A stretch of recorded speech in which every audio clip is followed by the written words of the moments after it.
This is ABTV, Animal Bites Television. So guys, I use a tremendous amount of animals for animal education, including this girl right here. Whew, she is fired up today. I can just tell it. She normally is not this crazy. She's coming out hardcore. But of course, this is my girl Satan, and I want to talk about her. Oh my gosh, she is fired up. Whew, I knew she was coming for me. Come on, girl, get back in the cage.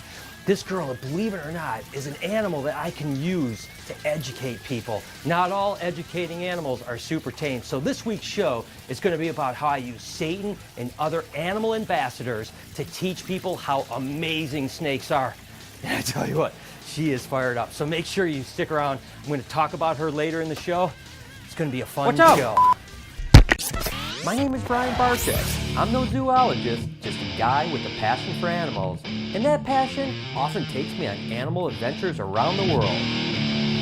This week I'll be talking about amazing animal ambassadors. You're watching Snake Bites.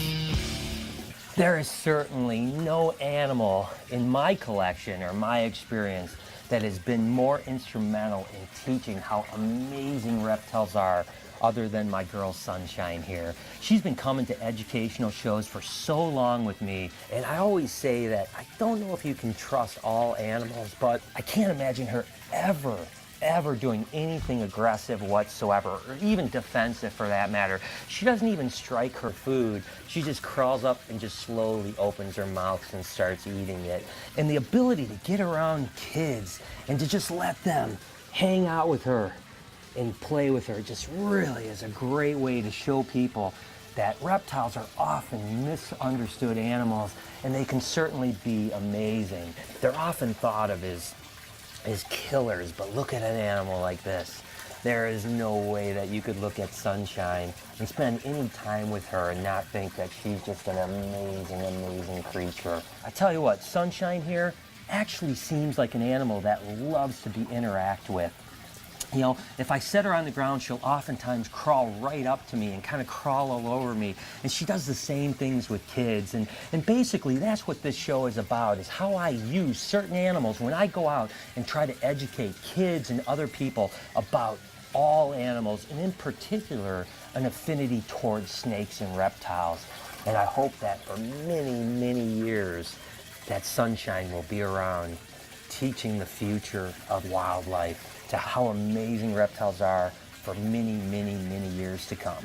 This is my boy RJ. He's an amazing alligator. RJ was a rescue that came in as a baby with two other alligators, and unfortunately, when it was a little guy, one of the other alligators bit RJ's arm off. But the thing that's amazing about RJ is that he's one of those alligators that just happens to be docile right from the get-go. Now, it's just something that I've worked with for a long time. Other alligators sometimes can be a little bit cantankerous, but RJ is just a puppy dog. Now, that doesn't mean that I go into a classroom or into a kid's place or even adult place and just throw something, you know, at RJ and say, hey, you know, he's not going to bite anybody. You know, I'm always very cautious, because you just never know with an animal like this. But when I show RJ, it's a really impressive animal. And I often talk about how they've been around for so long, back to really the dinosaur ages. I mean, look at how amazing an animal like this is. And they're relatively intelligent too. They really, through food triggering, can be taught to come for their name,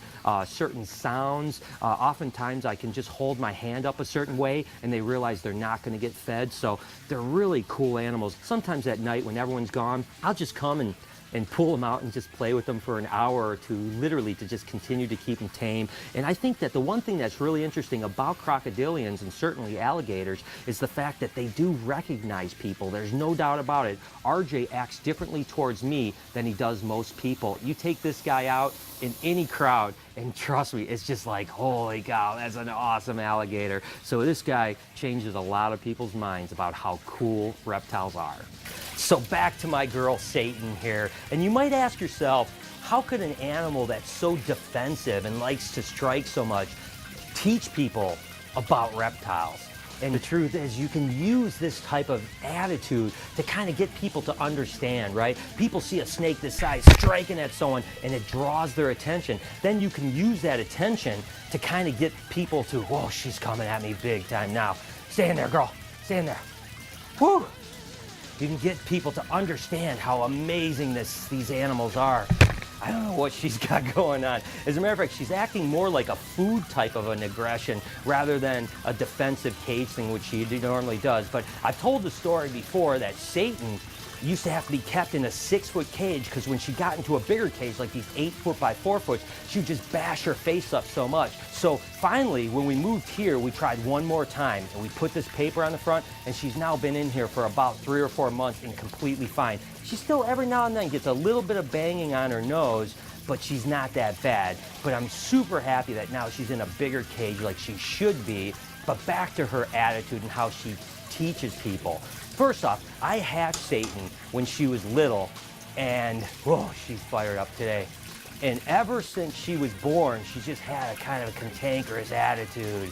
Satan gives me a run for my money every now and then, but she's still a great animal. We have an understanding together that basically I respect her and she kind of respects me, but as long as I'm reading her right, I'm usually in good shape. And she has really shown a lot of people that, you know, she's got such a personality that people kind of remember her. She's Satan, for gosh sake. She's got a name like that. And unfortunately, she's won the battle a few times with me, but most of the time, I can figure out how to handle her.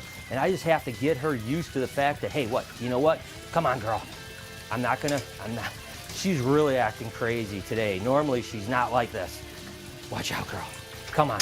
Just want to kind of show you guys, like once she knows, usually that she's not going to get messed with too much. She's all right. Come on, girl.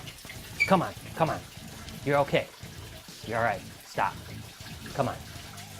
That's it. No. Okay. There she is. Come on, girl. You ready? You ready to stop being mean?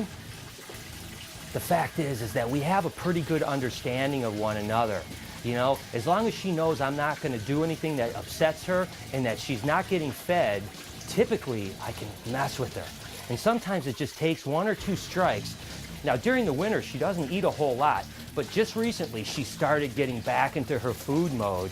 And so now she's thinking, all right, now it's time to feed. And when she's feeding like this, you got to be a little bit more careful. But again, even an aggressive or a defensive snake like Satan is a snake that you can certainly work with as long as you know the parameters. And, you know, the fact is that even though she's an aggressive or, again, defensive animal, she's kind of gained a following. And I've been able to use that following to show people how amazing a snake like her is.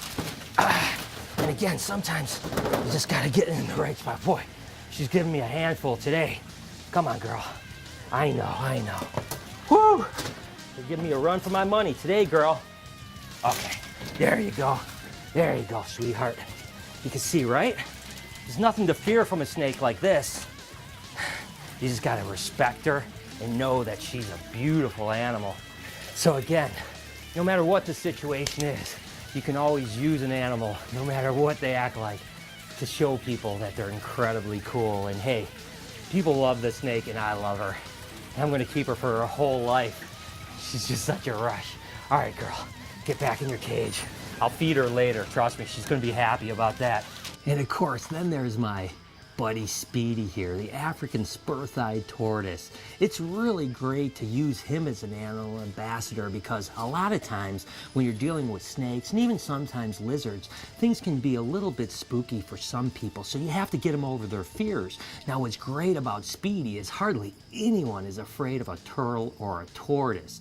And I can really use Speedy for a couple different things. I can talk about how the responsibility of keeping a reptile is so important, or any animal for that matter, but in particular with tortoises like Speedy here, not only are they going to live sometimes over 100 years, which is a big commitment for you to make, obviously, as well as the fact that they get really large. So Speedy comes out as a little baby like this, and it looks so adorable. And then now, a few years later, he's this size. And 5 years from now, he's going to be 2 or 3 times that size, and sometimes they can get up to a couple 100 pounds. So I use Speedy a lot of times talking about if you're going to get a dog or a cat or a reptile or whatever it might be, make sure you do all of your research that you need to make sure that you can really supply everything that that animal needs for its whole life. Of course, when it comes to a tortoise, you may have to be giving it down to your grandchildren or maybe your grandchildren's grandchildren. So